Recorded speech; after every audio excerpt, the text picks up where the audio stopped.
नमस्कार, economy today में आप सभी का स्वागत। मैं हूं मुकुल शर्मा। कारोबार जगत की तमाम खबरों से आपको रूबरू कराएंगे हम, लेकिन आइए सबसे पहले नजर डालते हैं आज की टॉप लाइंस पर।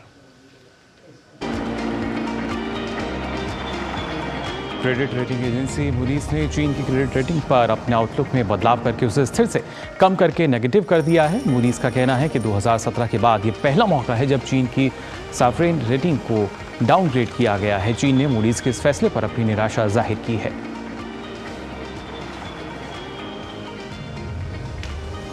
साथ ही S&P ग्लोबल रेटिंग्स ने जारी अपनी रिपोर्ट में कहा है कि भारत 2030 तक दुनिया की तीसरी सबसे बड़ी अर्थव्यवस्था बन जाएगा। साथ ही वित्त वर्ष 2026-27 में देश की GDP ग्रोथ 7% तक पहुंचने का अनुमान भी जताया गया है। रेलवे के लाखों कर्मचारियों के लिए खुशखबरी है। अब कर्मचारी अपने मोबाइल ऐप से ही छुट्टियां अप्लाई कर सकते हैं। रेलवे बोर्ड के मुताबिक मोबाइल ऐप सुविधा केवल छुट्टी के लिए आवेदन करने के लिए उपलब्ध होगी। छुट्टी मंजूरी की प्रक्रिया वेब पोर्टल या मोबाइल ब्राउजर के माध्यम से करनी होगी। और सप्ताह के तीसरे कारोबारी दिन आज बढ़त के साथ खुले भारतीय शेयर बाजार। कल फिर देखे हमने किस तरीके से हरे निशान के साथ सेंसेक्स और निफ्टी नजर आए थे। तो आज की टॉप लाइन्स आपने जान ली है।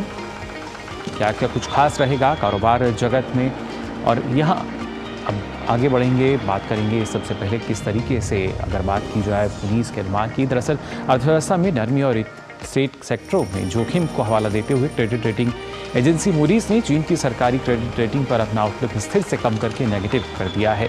मूडीज का कहना है कि 2017 के बाद ये पहला मौका है जब चीन की सॉवरेन रेटिंग को डाउनग्रेड किया गया है। दर्जनों रियल एस्टेट डेवलपर के डिफॉल्ट होने के चलते दुनिया की दूसरी सबसे बड़ी अर्थव्यवस्था 2020 से धीमी गति से प्रगति कर रही है।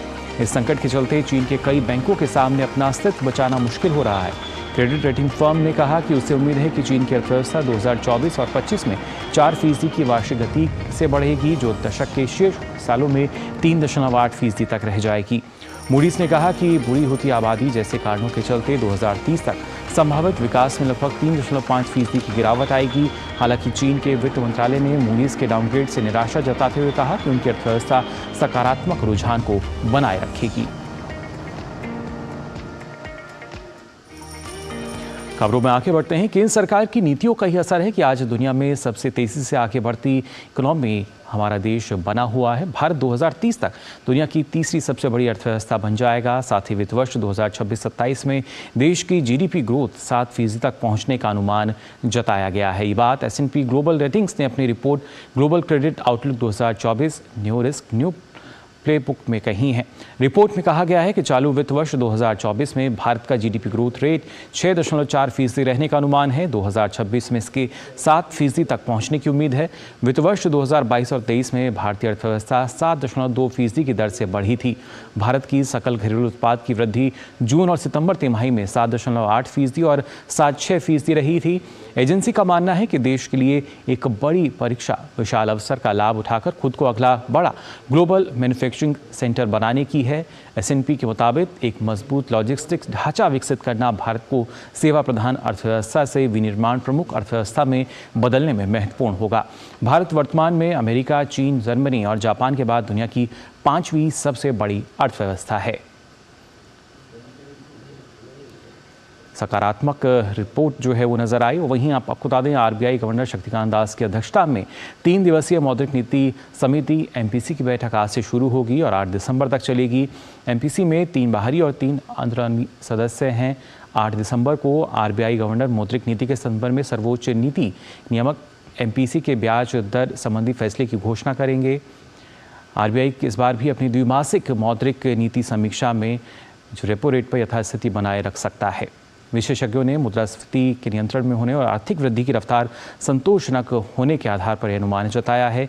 केंद्रीय बैंक ने अपनी पिछली 4 द्विमासिक समीक्षाओं में नीतिगत रेपो रेट को स्थिर यानी अपरिवर्तित रखा। RBI ने आखिरी बार फरवरी रेपो रेट बढ़ाकर 6.5% किया था। तो भारतीय अर्थव्यवस्था की अगर बात की जाए काफ़ी सकारात्मक अभी तक जो रिपोर्ट्स हैं वो नज़र आ रही है। मौद्रिक नीति में भी क्या होगा ये आपको बताएंगे, लेकिन उससे पहले गिफ्ट निफ्टी आज का देखिए किस तरीके से हरे निशान के साथ नज़र आ रहा है। 57 अंकों की बढ़ोतरी जो है वो इसमें दर्ज की गई है। उसके बाद 21,061 पर ये पहुंचा है। साथ ही सेंसेक्स की अगर बात की जाए तो 241.09 अंकों की बढ़ोतरी है और ये 69,537.23 अंकों के साथ फिलहाल खुला। जबकि निफ्टी 50 ओपनिंग की बात की जाए तो यहाँ 76.55 अंकों की जो तेज़ी है वो नज़र आई, यानी यहाँ भी एक हरा निशान के साथ कारोबार होता नज़र आया। 20,931.65 के साथ निफ्टी 50 की ओपनिंग आज दर्ज की गई है। और आइए अब आपको बताते हैं किस तरीके से फिलहाल मार्केट में अपडेट बना हुआ है। आप देख सकते हैं सेंसेक्स, निफ्टी 50, निफ्टी बैंक हरे निशान के साथ लगातार कारोबार हो रहा है। 198.20 की तेज़ी सेंसेक्स में नज़र आ रही है। निफ्टी 50 में 44.90 की, तो निफ्टी बैंक में 39.15 की जो तेज़ी है वो फिलहाल बनी हुई है। अब नज़र डालते हैं आज की टॉप गेनर्स पे। आज की टॉप 5 गेनर्स आप देख सकते हैं Adani Ports, Adani Enterprises, Adani Asian Paint, BPCL और ब्रिटेनिया। और सबसे अधिक तेज़ी हम देख पा रहे हैं अडानी पोर्ट्स में 3.36% की जो तेज़ी है वो आज भी नज़र आ रही है। और पिछले 2 दिन की भी अगर बात की जाए तो अडानी हमने देखा किस तरीके से शेयर बाज़ार में इजाफा हुआ। लेकिन आज के टॉप लॉसेस पे नज़र डालें तो आप देख सकते हैं Bajaj Auto, Eicher MotoCorp, Hindalco, Apollo Hospital और JSW स्टील जो कि आज के टॉप लॉसेस में शामिल हुए। नज़र डालते हैं ग्लोबल मार्केट अपडेट पर भी। सबसे पहले बात US मार्केट की, तो आप देख सकते हैं डॉ जोन्स की अगर बात की जाए यहाँ जो तेज़ी है वो नज़र आई। S&P की बात की जाए तो लाल निशान नज़र आ रहा है, थोड़ी सी गिरावट। जबकि नैस्डैक में भी जो 25.28 अंकों की जो तेज़ी है बनी हुई है। अब नज़र डाल लेते हैं खासतौर से यूरोपियन मार्केट पर। FTSE की अगर बात की जाए तो 23.12 अंकों की गिरावट के साथ आप देख सकते हैं लाल निशान। जबकि CAC और डेक्स में तेज़ी बनी हुई है। डेक्स में 128.35 अंकों की तेज़ी है। एशियन मार्केट की अगर बात की जाए तो आप देख सकते हैं निकाई, हैंगसेंग और कॉस्पी तीनों में ही एक तेज़ी बनी हुई है। 563.44 अंकों की तेज़ी निकाई में, हैंगसेंग में 108.06 अंकों की तेज़ी है। तो ये तो बात हुई किस तरीके से जो ग्लोबल मार्केट है वहाँ भी क्या स्थिति बनी हुई है। एशियन मार्केट की अगर बात की जाए आपने जान लिया है किस तरीके से हरे निशान के साथ कारोबार हो रहा है। तेज़ी जो है वो एशियन मार्केट में दर्ज की जा रही है। अब नज़र डालते हैं ब्रेंट क्रूड पर भी, तो आप देख सकते हैं $77.42 प्रति बैरल ये दर्ज किया गया। 0.19 की जो तेज़ी है वो आज इसमें दर्ज की गई है। और फिलहाल हम यहाँ रुक रहे हैं एक छोटे से ब्रेक के लिए।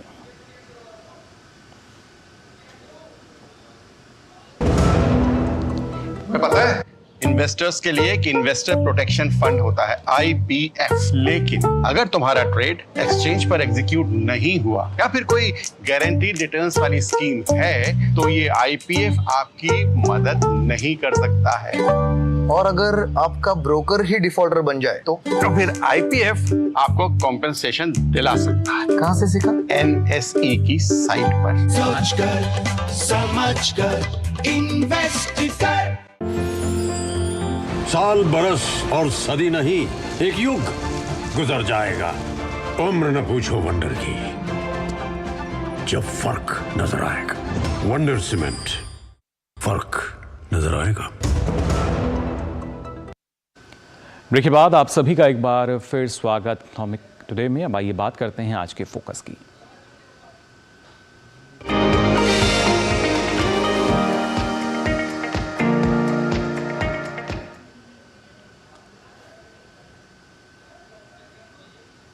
शहरी नियोजन और विकास पर भारत इंफ्रास्ट्रक्चर रिपोर्ट 2023 को आपको बता दें वर्चुअली माध्यम से पूर्व उपराष्ट्रपति श्री वेंकैया नायडू ने इसको जारी किया। आपको बता दें कार्यक्रम में इस दौरान भारत के G20 शेरपा पूर्व CEO नीति आयोग अमिताभ कांत भी मुख्य अतिथि के तौर पर मौजूद रहे। इस दौरान आपको बता दें जो इसकी मुख्य बातें रही हैं इंडिया इंफ्रास्ट्रक्चर रिपोर्ट की, जिसमें सार्वजनिक निजी भागीदारी यानी PP पर जोर दिया गया है। इसके साथ ही अगर बात की जाए शहरी स्थानीय निकायों की वित्तीय स्थिरता और शहरी विकास के वित्तीय आयामों की जांच की बात इसमें की गई है और शहरी पुनर्विकास के माध्यम से मौजूदा शहरों को कैसे बेहतर बनाया जाए उसका जिक्र इस रिपोर्ट में किया गया है। साथ ही ग्रीनफील्ड शहरों की योजना बनाने और उनका कुशलतापूर्वक सफलतापूर्वक क्रियान्वयन कैसे किया जा सकता है, इस बात की जानकारी साझा की गई है। रिपोर्ट का उद्देश्य आपको बता दें बेहतर शहरी विकास प्रदान करना है। इंडिया इंफ्रास्ट्रक्चर रिपोर्ट 2023 की जो मुख्य बातें हैं वो आपको बता रहे हैं। इसके साथ ही पड़ोसी राज्यों के साथ एक महत्वपूर्ण लिंक प्रदान करना भी मुख्य उद्देश्य है। वहीं राज्य में समावेशी सामाजिक आर्थिक विकास को भी बढ़ावा दिया जाएगा, ये इस रिपोर्ट में बताया गया है। और राष्ट्र के सर्वांगीण विकास में ये रिपोर्ट काफ़ी मदद करेगी, क्योंकि लगातार उन तमाम तथ्यों को इसमें रखा गया है जिससे त्वरित विकास के पथ पर आगे बढ़ने के जो समाधान हैं वो इस रिपोर्ट के ज़रिए विशेषज्ञ तक पहुंचेंगे, जिसके ज़रिए भारत को दुनिया की शीर्ष 3 सबसे बड़ी अर्थव्यवस्थाओं में से एक बनने में मदद मिलेगी। तो शहरी प्रदेशों को आकार देने में डिजिटल प्रौद्योगिकी की परिवर्तनकारी भूमिका जो है वो किस तरीके से नज़र आ सकती है उसका जिक्र है इसमें।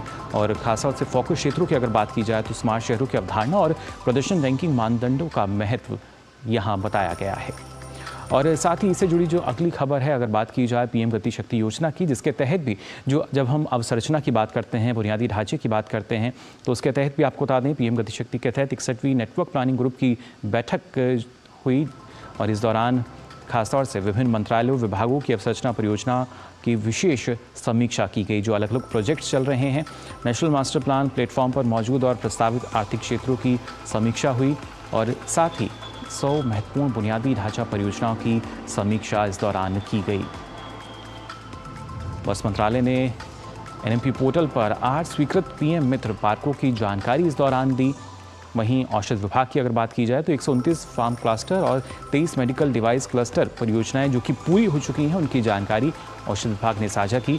पशुपालन और डेयरी विभाग की बात करें तो भारत में सभी प्रशिक्षण संस्थानों का मानचित्रण इस दौरान किया गया बैठक में।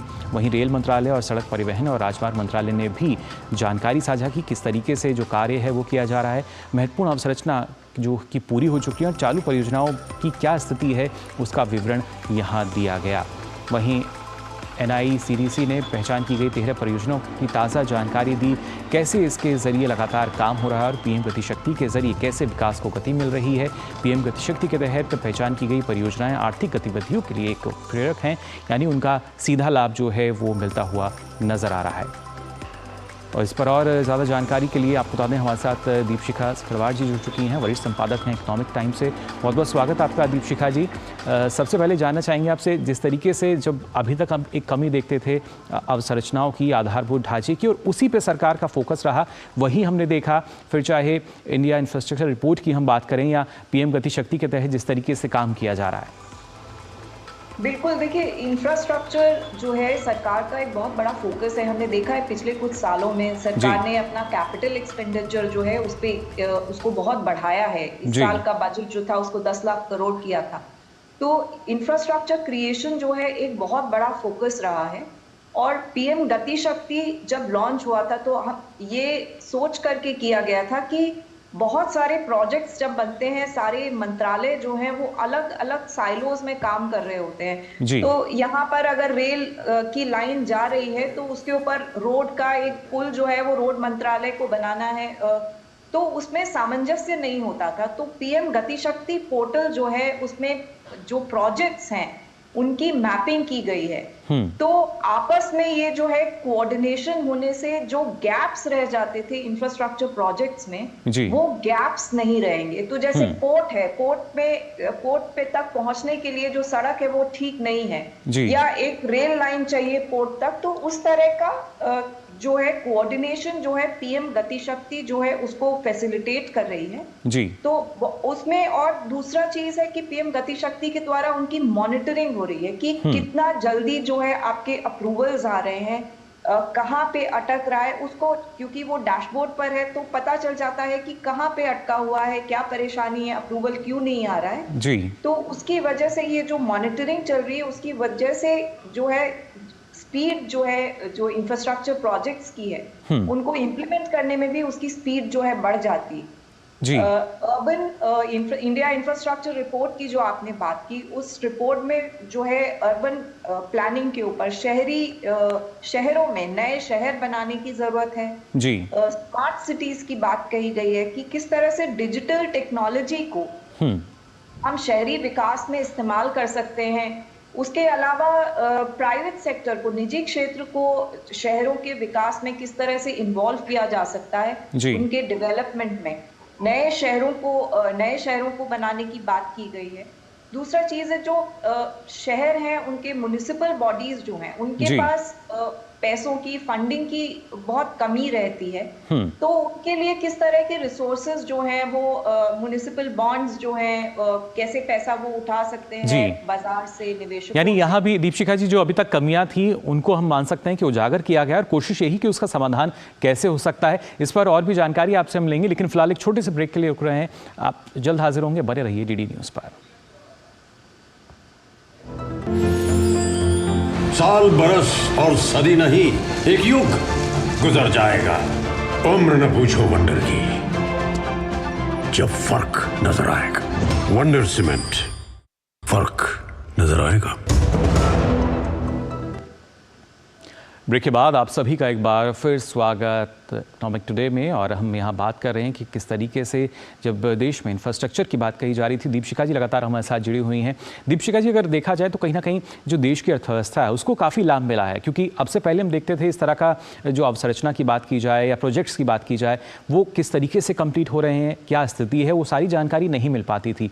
ना सिर्फ जितने भी मंत्रालय हैं वो, बल्कि जैसा आपने बताया कि जो इंडिया इंफ्रास्ट्रक्चर रिपोर्ट में जिन बातों का जिक्र किया गया है कि कैसे जो स्मार्ट सिटीज़ हैं उनको हम डेवलप कर सकते हैं, या जो पहले से चल रही हैं वहाँ हमें क्या चेंजेस करने होंगे, तो किस तरीके से नया भारत जो है वो एक नए अवतार में हमें नज़र आने वाला है।